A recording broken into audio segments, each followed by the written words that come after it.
Roberto se tenait devant Giulia, ses traits déformés par la colère et le dédain. « Je veux le divorce, déclara-t-il, sa voix tranchante comme un couteau. Je n'ai pas besoin d'une femme pauvre. » Giulia, une femme d'une élégance naturelle, le regarda calmement. Ses yeux brillaient d'une lueur mystérieuse. « Très bien, Roberto, répondit-elle avec un sourire énigmatique. « Si c'est ce que tu veux. » Sans se douter de la véritable richesse de Giulia, Roberto quitta leur maison avec une satisfaction malveillante. Il se croyait enfin libre de cette femme qu'il considérait comme un poids mort, prêt à embrasser une nouvelle vie avec Isabella, sa jeune et séduisante amante. Il s'imaginait déjà au bras de cette nouvelle compagne, vivant une existence plus opulente et excitante. Quelques semaines plus tard, Roberto et Isabella se marièrent lors d'une cérémonie somptueuse. Roberto était persuadé que cette nouvelle union lui apporterait le bonheur et la richesse qu'il avait toujours désiré.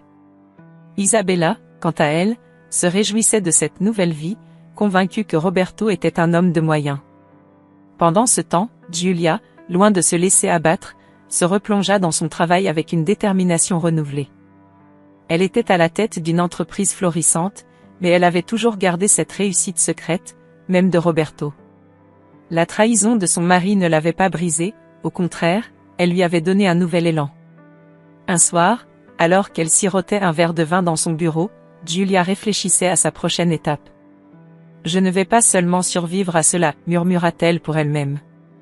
Je vais prospérer, et ils verront tous qui je suis vraiment. » Roberto, de son côté, commençait à déchanter.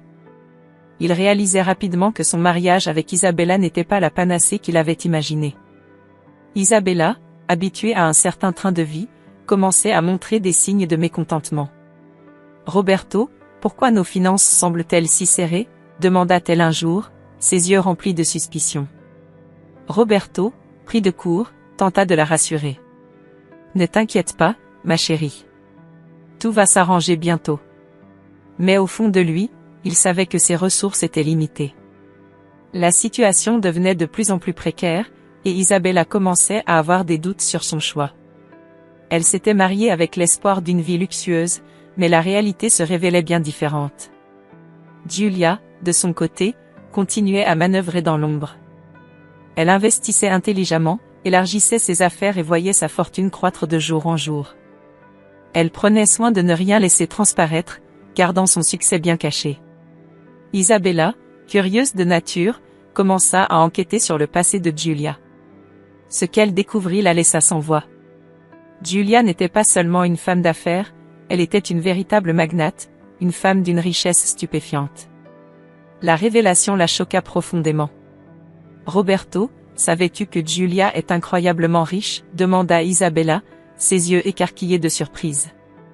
Roberto, incrédule, secoua la tête. « Impossible. Elle n'a jamais montré le moindre signe de richesse. » Mais les preuves étaient là, indéniables. Roberto commençait à comprendre l'ampleur de son erreur. Il avait sous-estimé Giulia, et maintenant, il en payait le prix. Giulia, informée par une amie commune des difficultés financières de Roberto, ne put s'empêcher de ressentir une certaine satisfaction. Elle avait toujours été discrète, mais à présent, elle voyait une opportunité de montrer à Roberto la femme forte et indépendante qu'il avait méprisée.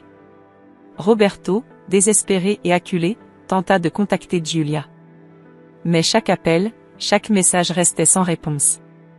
Giulia avait pris sa décision, elle ne reviendrait pas en arrière. La roue tournait, et Roberto commençait à comprendre que la véritable richesse ne résidait pas seulement dans l'argent, mais dans la force et la résilience de l'esprit. Mais pour lui, il était peut-être déjà trop tard. Giulia, assise à son bureau somptueusement décoré, fixait l'écran de son ordinateur avec une concentration intense. Elle venait de conclure un accord monumental avec un conglomérat international, ce qui augmentait sa fortune de manière significative. Pourtant, elle gardait tout cela secret, même pour ses amis les plus proches. Sa vengeance silencieuse contre Roberto commençait à prendre forme, et chaque succès financier la rapprochait de son objectif ultime. Pendant ce temps, Roberto, désormais marié à Isabella, commençait à réaliser que sa nouvelle vie n'était pas aussi idyllique qu'il l'avait imaginé. Les factures s'accumulaient, et les investissements qu'il avait espérés fructueux se révélaient être des échecs.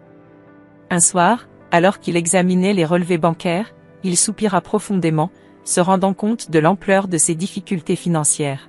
« Roberto, qu'est-ce qui ne va pas ?» demanda Isabella, entrant dans le bureau avec un air inquiet. « Rien, Isabella. Juste des affaires compliquées, répondit-il, essayant de masquer son désarroi. Isabella, cependant, n'était pas dupe. Elle avait épousé Roberto en croyant qu'il était riche, mais les signes de ses problèmes financiers devenaient de plus en plus évidents. Un jour, en discutant avec une amie commune, elle fit une découverte choquante. « Tu savais que Giulia est une femme d'affaires très prospère ?» lui dit son amie, les yeux écarquillés de surprise. « Giulia ? Impossible. Elle n'a jamais montré de signe de richesse, répondit Isabella, incrédule. Eh bien, c'est vrai. Elle a récemment conclu un énorme contrat avec une entreprise internationale. Elle est bien plus riche que Roberto, ajouta l'amie. Isabella était sous le choc. Elle avait toujours pensé que Giulia n'était qu'une femme ordinaire, sans grandes ressources. Mais cette nouvelle changeait tout. Elle commença à douter de son mariage avec Roberto, se demandant si elle avait fait une terrible erreur. De son côté, Giulia continuait à avancer dans ses affaires avec une détermination renouvelée. Elle avait appris, par l'intermédiaire d'une amie commune, que Roberto était en plein marasme financier. Cette nouvelle ne l'étonna pas, mais elle la satisfit d'une manière qu'elle n'aurait jamais admise. Un soir, alors qu'elle terminait une réunion, son téléphone sonna. C'était un numéro qu'elle connaissait bien. Roberto essayait de la contacter. « Giulia, c'est Roberto. J'ai besoin de te parler, dit-il, la voix tremblante de désespoir. » Giulia regarda son téléphone, un sourire en coin, et ignora l'appel. Elle savait que Roberto devait être désespéré pour la contacter ainsi, mais elle n'avait aucune intention de l'aider. Son plan consistait à le laisser goûter à l'amertume de ses propres décisions. Roberto, après plusieurs appels sans réponse, se mit à douter. Il se rendit compte qu'il avait sous-estimé Giulia de manière colossale. Mais il ne pouvait pas revenir en arrière. Il était maintenant marié à Isabella, une femme qu'il commençait à peine à comprendre. « Pourquoi Giulia ne répond-elle pas à mes appels ?» se demanda-t-il à haute voix, l'air perdu. « Peut-être qu'elle en a assez de toi, tout comme moi, rétorqua Isabella avec une froideur inattendue. Roberto la regarda, surpris par son ton. La réalité de sa situation commençait à le rattraper, il avait perdu non seulement sa première femme, mais aussi le respect et la stabilité qu'il avait autrefois. Pendant ce temps, Giulia, forte de sa nouvelle richesse, continuait à avancer, prête à affronter les prochains chapitres de sa vie avec une résilience inébranlable.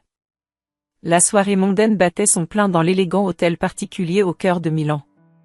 Les rires et les conversations animées résonnaient entre les murs richement décorés. Giulia, vêtue d'une robe de satin rouge et arborant un collier de diamants étincelants, fit son entrée avec une grâce et une confiance qui attirèrent immédiatement l'attention. Elle savait que Roberto et Isabella seraient présents, et elle avait soigneusement planifié chaque détail de leur rencontre. Roberto, qui conversait avec quelques associés près du bar, ne l'avait pas encore remarqué. Isabella, quant à elle, flânait parmi les invités, cherchant des visages familiers. C'est alors que Giulia, un sourire mystérieux aux lèvres, s'approcha d'un groupe de personnes influentes, parmi lesquelles se trouvait un investisseur important. « Giulia, quel plaisir de vous voir ici !» s'exclama l'investisseur en lui serrant la main. « J'ai entendu parler de votre dernier succès. Félicitations pour cette acquisition remarquable. » « Merci, Giovanni, répondit-elle avec une voix douce mais assurée. C'était un effort d'équipe, mais je suis ravie de voir nos projets porter leurs fruits. Roberto, ayant entendu le nom de Giulia, se tourna brusquement et la vit entourée de personnes influentes, acclamées pour ses réalisations. Une vague de confusion et d'incrédulité le traversa. Comment Giulia pouvait-elle être au centre de l'attention de cette manière? Isabella, qui avait également remarqué cette scène surprenante, s'approcha de Roberto avec un air inquiet. « Roberto, c'est bien Giulia là-bas ?» « Oui, murmura-t-il, les yeux fixés sur son ex-femme. « Je ne comprends pas ce qui se passe. » Giulia, sentant leur regard, se tourna gracieusement vers eux. Elle s'approcha lentement, son sourire toujours présent, et salua froidement Roberto. « Bonsoir, Roberto. »« Isabella, quelle surprise de vous voir ici. » Giulia, balbutia Roberto, tentant de masquer son embarras. Je ne savais pas que tu serais là ce soir. Vraiment, répondit-elle avec une fausse innocence. Je pensais que tu savais tout sur moi, après tout ce temps. Isabella, sentant la tension, tenta de désamorcer la situation. Giulia, c'est incroyable ce que tu as accompli. On m'a dit que tu avais fait des investissements impressionnants récemment. Giulia la regarda avec une lueur de malice dans les yeux. Oh, tu es bien informée. Oui, mes affaires vont très bien, merci. Mais dis-moi, Isabella, comment va ton mariage avec Roberto? Le visage d'Isabella se crispa légèrement. Nous avons quelques difficultés, mais nous les surmonterons, n'est-ce pas, Roberto? Roberto, sentant le piège se refermer, tenta de changer de sujet. Giulia, je dois admettre que je suis impressionnée. Je n'avais aucune idée de ta réussite. Et pourquoi aurais-tu su, répondit-elle sèchement. Tu n'as jamais pris le temps de t'intéresser à mes affaires. Isabella, réalisant que Giulia ne tomberait pas dans son jeu, chercha désespérément une autre approche. Giulia, peut-être pourrions-nous déjeuner ensemble un jour. J'aimerais beaucoup en savoir plus sur tes projets. Giulia hocha la tête lentement, un sourire énigmatique aux lèvres.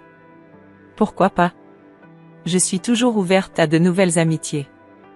Roberto, sentant que la situation lui échappait, s'avança vers Giulia avec une expression de supplication. Giulia, écoute, je sais que j'ai fait des erreurs. Peut-être pourrions-nous parler en privé? Parler de quoi, Roberto? De ta nouvelle vie avec Isabella? De tes problèmes financiers? Répondit-elle avec une pointe de sarcasme. Je pense que tout a été dit entre nous.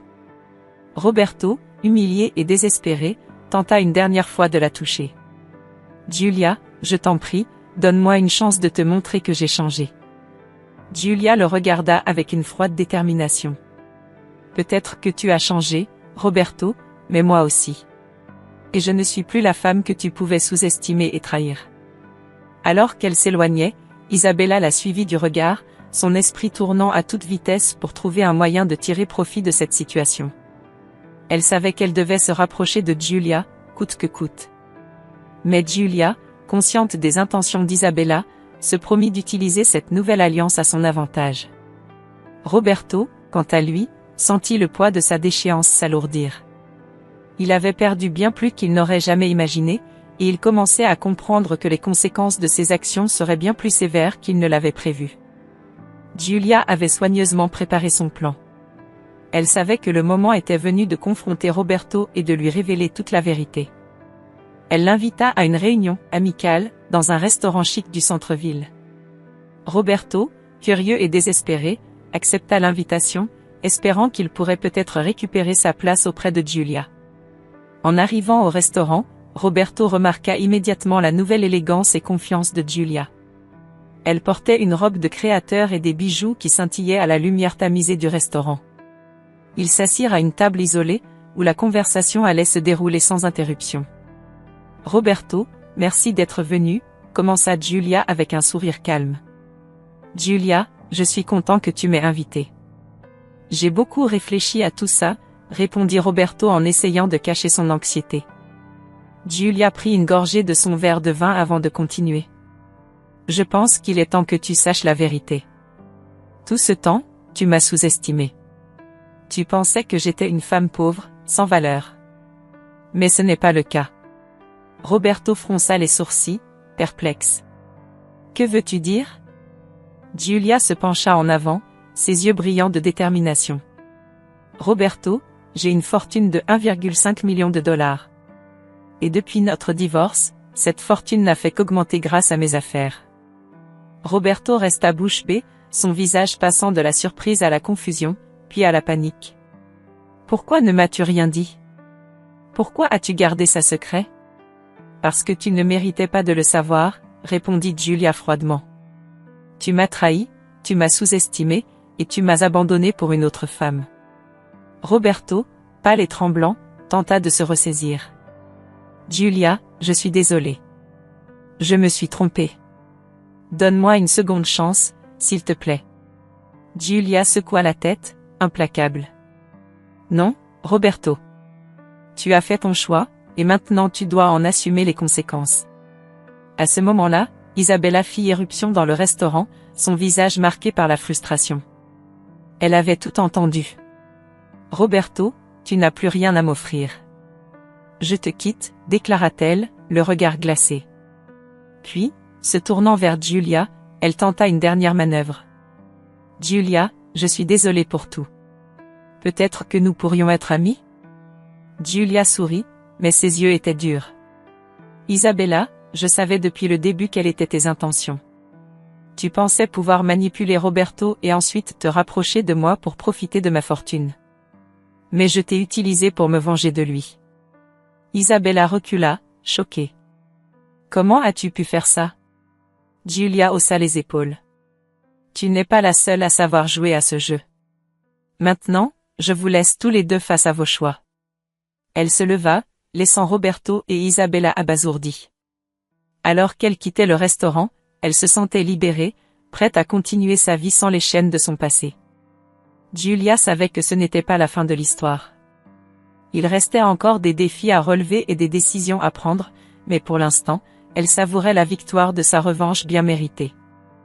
Roberto, désormais sans argent et sans soutien, tentait de reconstruire sa vie, mais chaque pas semblait être un obstacle insurmontable. Les jours passaient, et il s'enfonçait de plus en plus dans la misère. Ses amis l'avaient abandonné, ne voulant plus être associé à quelqu'un considéré comme un échec. Il se retrouvait seul, sans personne sur qui compter.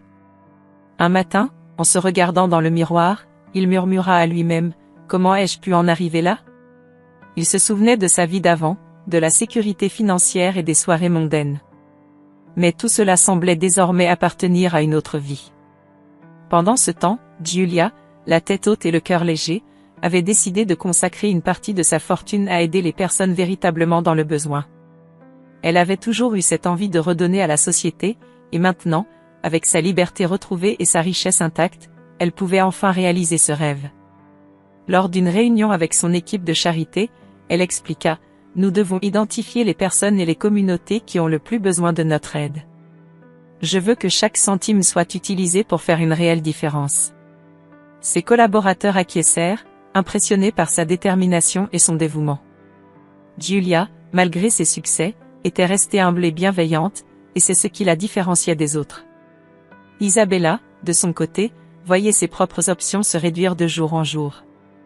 Désespérée, elle tenta un dernier coup pour sauver sa propre réputation. Elle décida de diffamer Giulia publiquement, espérant ainsi détourner l'attention de ses propres méfaits. Lors d'une conférence de presse impromptue, Isabella déclara, « Giulia n'est pas la femme parfaite que vous croyez.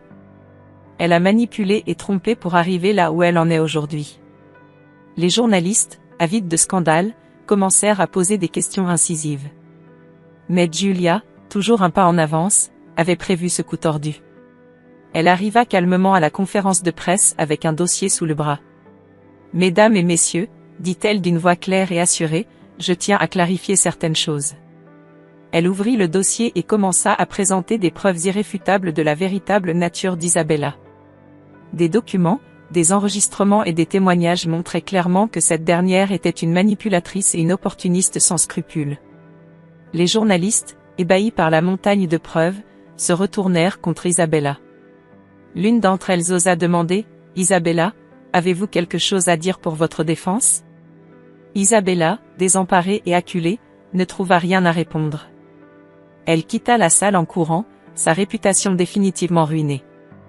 Giulia, quant à elle, se sentait enfin libre. Elle avait obtenu justice non seulement pour elle-même mais aussi pour toutes les personnes trompées par Roberto et Isabella. Quelques semaines plus tard, Giulia était invitée à une soirée de charité, où elle fut ovationnée pour son engagement et sa générosité. Un des invités, un homme âgé et sage, lui dit, « Vous avez non seulement reconstruit votre vie, mais vous avez aussi redonné espoir à tant de gens. Vous êtes une véritable inspiration. » Giulia sourit, sentant une paix intérieure qu'elle n'avait jamais connue auparavant. Roberto et Isabella, de leur côté, continuaient à affronter les conséquences de leurs actions, réalisant trop tard que leur propre choix les avait conduits à la ruine. Ainsi, la vie reprit son cours, mais avec une leçon indélébile, la vérité finit toujours par éclater, et la justice, d'une manière ou d'une autre, finit toujours par triompher. Si vous avez suivi jusqu'ici, abonnez-vous à la chaîne pour plus d'histoires émouvantes et captivantes comme celle-ci.